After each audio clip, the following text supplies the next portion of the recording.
入伙新盤獲利甚豐，屯門黃金海灣1年半炒高28%，最新私人住宅樓價指數已經連升13個月，按指數計算，期間整體樓價已反彈12.8%，但實際上唔少地區嘅樓價已大幅反彈2至3成，樓價接連上升。換言之，於1年多前入市嘅業主，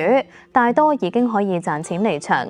而事實上，近年已有不少入伙新盤錄得短期轉售獲利個案，賺幅亦相當顯著。連大供應重災區之一嘅屯門掃管笏亦有入伙，新盤業主獲利甚豐離場，於24年7月及25年1月分期推售。由旭日國際發展嘅屯門青山公路青山灣段嘅黃金海灣，近月便接連錄得多宗短期轉售獲利個案，賺幅亦不斷調升。黃金海灣分2期發展，分別為1期二南及2期柏岸。屋苑鄰近黃金泳灘，步行2分鐘可直達黃金海岸商場，加上大部分單位可眺望無敵海景，以至黃金海岸遊艇匯景。物業昔日開售時，首批平均尺價亦僅約1萬元，因此不少單位嘅實際尺價不足1萬元。最新售出黃金海灣2期柏岸，單位為1A 座中層 H 室，實用面積312平方尺，